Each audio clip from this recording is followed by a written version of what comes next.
തിരുവനന്തപുരം വെഞ്ഞാറമൂടിൽ അഫാൻ നടത്തിയ കൂട്ടക്കൊലയുടെ ഞടുക്കം നമുക്ക് വിട്ടുമാറിയിട്ടില്ല. അമ്മയെയും സഹോദരനെയും അമ്മൂമ്മയെയും കാമുകിയെയും ബന്ധുവിനെയുമാണ് അഫാൻ നിഷ്ഠൂരമായി കൊന്നത്. സമാനമായ ഒരു ഞെട്ടിക്കുന്ന വാർത്തയാണ് ഈസ്റ്റ് ഡൽഹിയിൽ നിന്നും ഇന്ന് കേട്ടത്.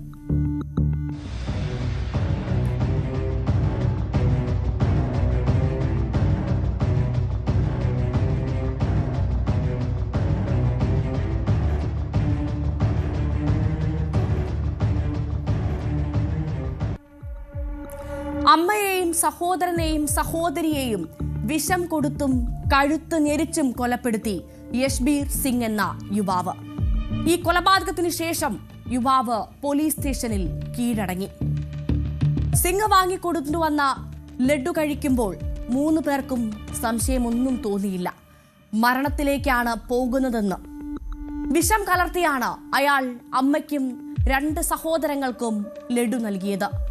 കുഴഞ്ഞു വീണപ്പോൾ കഴുത്ത് ഞെരിച്ച് മരണമുറപ്പാക്കി. എന്താണ് ഈ കൊലയ്ക്ക് പിന്നിൽ?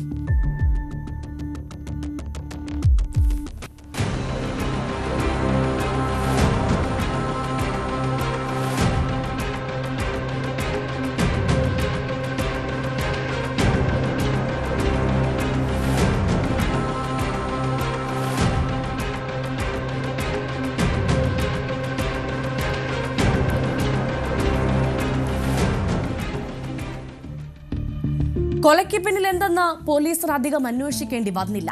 സ്റ്റേഷനിലെത്തി യശ്ബീർ എല്ലാം തുറന്നു പറഞ്ഞു. സാമ്പത്തിക ബുദ്ധിമുട്ടാണ് കാരണം. പിതാവ് കുടുംബം ഉപേക്ഷിച്ചു പോയി. ഡ്രൈവറായ യശ്ബീറിന് ജോലിയും നഷ്ടമായി. ഇൻഷുറൻസ് പോളിസി എടുത്ത് അപകട മരണം എന്ന് വരുത്തി തീർക്കുന്ന വിധം ആത്മഹത്യക്ക് ശ്രമിച്ചു. പക്ഷേ നടന്നില്ല. ഇതിന്റെ പേരിൽ അമ്മയുമായി പലതവണ വഴക്കിട്ടിരുന്നു. തുടർന്ന് എല്ലാവരെയും കൊല്ലാൻ തീരുമാനിച്ചു. ഇയാളുടെ മൊഴി പോലീസ് പക്ഷേ പൂർണ്ണമായും വിശ്വസിച്ചിട്ടില്ല. അന്വേഷണം തുടരുകയാണ്. സ്ഥലം സന്ദർശിച്ച ഡൽഹി DCP അഭിഷേക് ദനിയയുടെ പ്രതികരണം ഒന്ന് കേൾക്കാം. हमारी टीम इसके घर पे आई, रेजिडेंस पे वेरीफाई किया तो यहाँ पर हमें 3 बॉडीज जो है हमें मिली और मेडिकल एंड फॉरेंसिक एग्जामिनेशन के बाद उनकी सभी की डेथ हो गई है.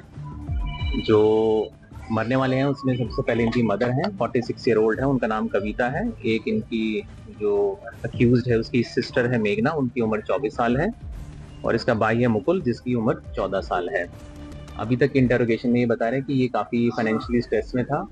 ये 4-5 बार जो है खुद भी सुसाइड करने के इसने काफ़ी अटेम्प्ट किए हैं. ഡൽഹി DCPയുടെ പ്രതികരണമാണ് ഇപ്പോൾ പ്രേക്ഷകർ കേട്ടത്. ഇദ്ദേഹം പറയുന്നത് ഉച്ചയ്ക്ക് 2 മണിയോടുകൂടി ലഡുവിൽ വിഷം കലർത്തി ഇയാൾ കുടുംബത്തിന് നൽകുകയായിരുന്നു എന്നാണ്. പ്രാഥമിക അന്വേഷണത്തിൽ കുടുംബവഴക്ക് തന്നെയാണ് കൊലപാതക കാരണമെന്നാണ് DCP പറയുന്നത്. സാമ്പത്തിക ബുദ്ധിമുട്ടുകൾ കാരണം പ്രതി മാനസികമായി ഏറെ തകർന്നിരിക്കുകയായിരുന്നു. പ്രതി സ്റ്റേഷനിൽ നേരിട്ടെത്തി കീഴടങ്ങുകയായിരുന്നുവെന്നും വിശദമായ അന്വേഷണം നടത്തിവരികയാണ് എന്നുമാണ് അദ്ദേഹം പറയുന്നത്. ഒപ്പം ഫോറൻസിക് പരിശോധനാ ഫലത്തിനായി കാത്തിരിക്കുകയാണെന്നും DCP പറഞ്ഞു. അദ്ദേഹത്തിന്റെ വാക്കുകളാണ് നമ്മളിപ്പോൾ കേട്ടത്. എന്തായാലും പ്രതി നൽകിയ മൊഴി പോലീസ് ഇപ്പോഴും പൂർണ്ണമായും വിശ്വസിച്ചിട്ടില്ല. അന്വേഷണം തുടരുകയാണ്.